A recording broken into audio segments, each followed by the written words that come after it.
कुरान में जो है पत्थरबाजी का आदेश पहले से दिया हुआ है।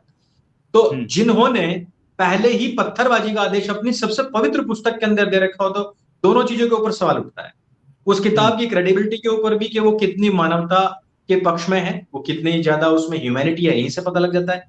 और दूसरी चीज कि कोई भी कहीं अपनी पवित्र यात्रा के ऊपर पे जाता है, जब जैसे कि हम लोग भी जाते हैं, हरिद्वार जाते हैं, बागड़ राजस्थान जाते हैं, अमरनाथ, केदारनाथ, सोमनाथ जाते हैं, तो इन यात्राओं में भी, यात्रा होने के बाद आप ये देखिए शैतान पे पत्थरबाजी, वहां पे भी आपको सब कुछ सभी सही है, आप तवाफ कर रहे हैं, आप नमाज पढ़ रहे हैं, आपने दिखा दिया कि पवित्र पवित्र बहुत सारी चीजें हो रही हैं, लेकिन उसमें भी आपने एक हिंसा का छोटा सा प्रतीक आपने दिखा दिया।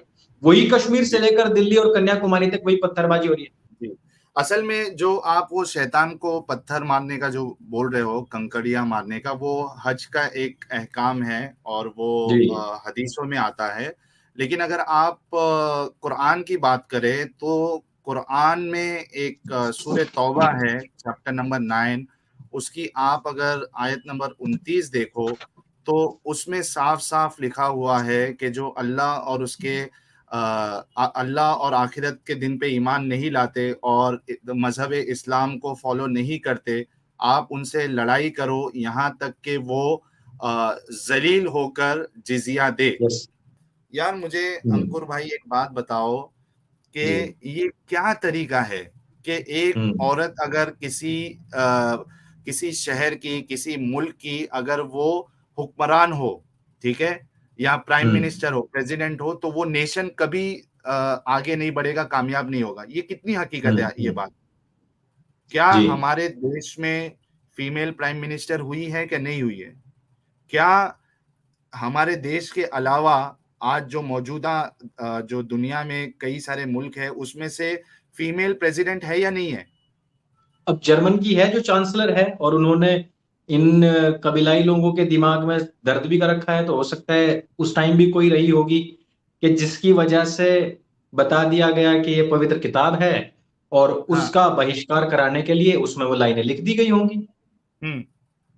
तो इस तरीके से कहना यार कि ये तो बिल्कुल गलत बात है। हमारे सामने हमने कई फीमेल प्रेसिडेंट को देखा है जो मर्दों से अच्छा देश चला रही है, पूरा देश सुखी से है, उधर वहां का सिस्टम अच्छा है, वहां का कानून अच्छा है, वहां के लोग खुश है। तो ये क्या क्या मतलब मैसेज इस्लाम दे रहा है? मोहम्मद साहब क्या मैसेज दे रहे हैं? क्या उनको ऐसा प्रॉब्लम था औरतों के साथ कि ऐसी ऐसी बातें सामने रखना?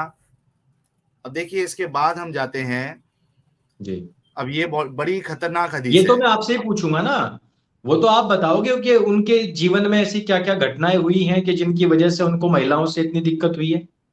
दिक्कत हुई है, बिल्कुल। नहीं तो ये जो सिस्टम था ना, ये जो मोहम्मद साहब का जो जमाना था, इसमें इनकी सोच जो है ना बहुत मेल डोमिनेंट कहते हैं ना उसको, वो वाली सोच थी। इनको औरतों को आगे बढ़ाना ही नहीं था। यस यस हालांकि यस। आप देखो कि मोहम्मद साहब की जो शादी, सबसे पहली शादी हुई है जी हजरत खदीजा से, वो जी। खुद एक बिजनेस वूमेन थी। हाँ हाँ बिल्कुल, और वो बहुत पावरफुल थी मैं। पावरफुल थी, बिजनेस वूमेन थी, आप उनके वहां नौकरी करते थे। यस। तो यार क्यों किया आपने? कम अकल तो औरत ये आयत औरत के मैं साथ। पूछना चाहूंगा कि ये कौन सी है, मक्की है या मदीना की है? ये आयत नहीं है, ये जो मैंने बताया आपको ये सही बुखारी की हदीस है और तो हदीस यानी नंबर कि ये है। तो बाद बाद की बात हुई ना फिर।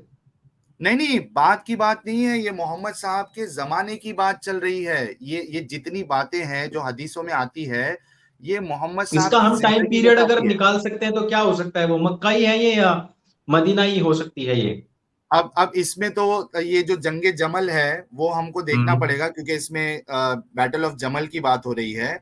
लेकिन खैर वो बात कभी की भी है, बात ये है कि मोहम्मद साहब ने उस चीज को बताया है।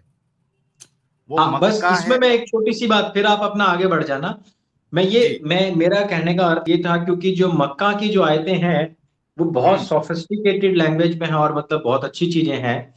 जी। मदीना पहुंचने के बाद की जो आयतें हैं उनमें मतलब उन्होंने खूब मुखर होकर के ये वो सब चीजें मतलब खूब बहुत बातें बोली हैं। और इन दोनों आयतों को पढ़ के ही हमें पता लग जाता है कि वो उस टाइम पे कहाँ थे। तो आई थिंक कि जब हजरत क्या बताया आपने, खदीजा, कि मृत्यु के बाद में जितनी भी महिलाएं उनके जीवन में आई हैं वो बहुत ही प्रभावहीन थी और उनके ऊपर पूरी डोमिनेंसी इनकी बनी रही। तो कहीं ऐसा ना हो कि जो स्टार्टिंग जो उनके स्ट्रगल पीरियड था तो उस टाइम पे तो आई थिंक मुझे नहीं लगता कि इस तरीके की आयत वो खदीजा के रहते टाइम दे पाए होंगे, वो ये बाद जंगे की ही जमल आयत असल होंगी। में जंगे जमल जो है ना ये बाद की है, यानी मोहम्मद साहब के बाद की है, क्योंकि जंगे जमल जो है वो गालिबन हजरत अली और हजरत आयशा के बीच में जो बाद में जो जंग हुई थी उसमें से जंगे जमल आता है ना। अच्छा, जो आपने मक्का और मदीना की बात की है, असल में जब मक्का में मोहम्मद साहब थे तो उनकी जो स्ट्रेंथ थी, यानी बहुत कम लोग थे जिन्होंने इस्लाम कबूल किया था, ठीक है, तो वहां वो पावर में नहीं थे, उस वजह से उनका एक सॉफ्ट वर्जन आपको मक्का वाली आयतों में और उनकी जिंदगी में आपको सॉफ्ट वर्जन थोड़ा देखने को मिलेगा, ठीक है। लेकिन जैसे ही वो उनकी स्ट्रेंथ बनी, आर्मी पावरफुल हुई, उसके बाद जो मारकाट और ये सब गंदगियां स्टार्ट हुई है, वो सब स्ट्रेंथ आने के बाद, क्योंकि आप देखो जब स्टार्टिंग में कुरान की आयतें उतर रही थी बकौल मोहम्मद साहब के उनको वही आती थी, जब वो मक्का में थे तो वहां पे उनकी जो कुरान की आयत उतरती है, लकुम दीनकुम वलिया दीन, आपको आपका दिन मुबारक, हमको हमारा दिन मुबारक, है ना।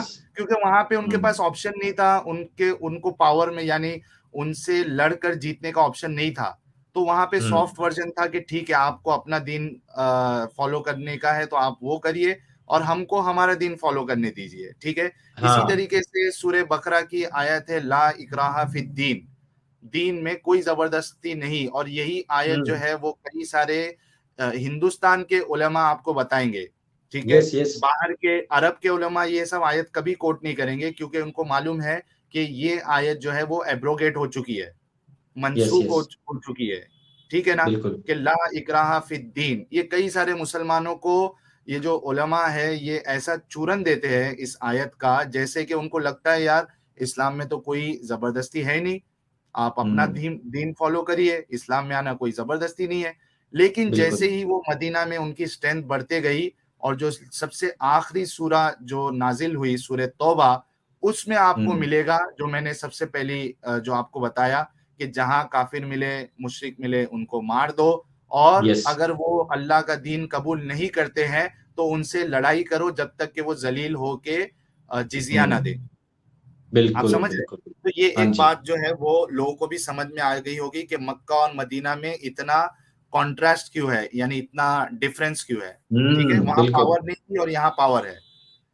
बस मैं इसी बात पे ही थोड़ा सा ध्यान लाना चाह रहा था कि हमारे दर्शक क्योंकि सिर्फ चीजों को सुने नहीं, अलट पलट के भी चीजों को देखें, कहाँ पे क्या हुआ था, किस वजह से ऐसा बोला गया है। और यही सवाल मेरे सामने एक बार क्या हुआ कि जी न्यूज की टीवी डिबेट में बैठा हुआ था, तो उन्होंने यही आयत बताई कि तुम्हारा दीन तुम्हें मुबारक, हमारा दीन हमें। तो मैंने कहा कि इसी किताब में ये भी लिखा हुआ है कि इस्लाम के अलावा कोई दीन है ही नहीं। इन्ना दीना इंदल्लाहिल इस्लाम, अल्लाह के नजदीक सिर्फ और सिर्फ इस्लामी यानी अल्लाह जो है सिर्फ और सिर्फ इस्लाम को ही कबूल करेगा, उसके अलावा आप कोई भी दीन लेके आओगे वो अल्लाह नहीं कबूल करने वाला। फिर तो वही किताब तो ये भी कह रही है, तो मैंने कहा आप सिर्फ एक पॉइंट को लेकर के क्यों आ रहे हो। यहां आपको ये देखना होगा कि कौन सी मक्का में लिखी हुई आयतें हैं जहां पर उन्होंने सॉफ्ट सॉफ्ट बोल के मक्कारी कर दी, और कौन सी मदीनाई हैं जहां उन्होंने खुल के बोला है।